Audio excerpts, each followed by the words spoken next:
तुम हारने वालों में से नहीं थे, बहुत हिम्मत वाले थे। हारना तुम्हारी डिक्शनरी में नहीं था, लेकिन तुम्हें तुम्हारे साथ देने वालों ने हरा दिया। पहले तुम्हारा भरोसा तोड़ा, फिर तुम्हारी हिम्मत और आखिर में तुम्हारी उम्मीद भी तोड़ दी। तुम लड़ते भी कब तक उन अपनों से कि जिनके सहारे तुम जीतने निकले थे।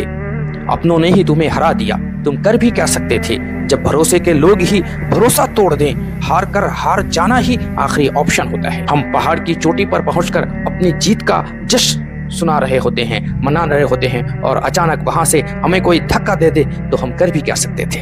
हम हार जाते हैं। अगर हम हार गए तो, रिश्ते टूट गए तो, अपनों का साथ छूट गया तो, दुनिया की भीड़ में खड़े होकर भी बिल्कुल अकेले खड़े हो ये सोच रहे हो कि क्या जिंदगी है मेरी, इससे बेहतर तो मौत होती।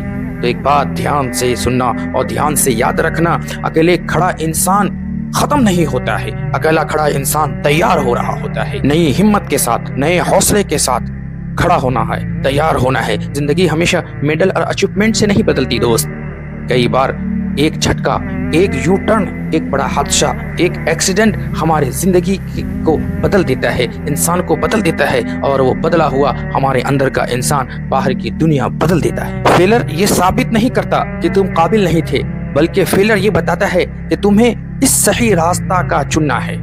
सुनो, सुकून देने वाले पहाड़ अकेले ही खड़े होते हैं। फल अच्छा फल और साया देने वाले पेड़ अकेले ही तो खड़ा रहता है। सुबह की रोशनी अकेले देने वाला सूरज भी तो अकेला ही है। रात के अंधेरे को हराने वाला चांदनी भी तो अकेला है ना। अकेला होना इतना बुरा नहीं है कि जितना कभी हमें लगता है।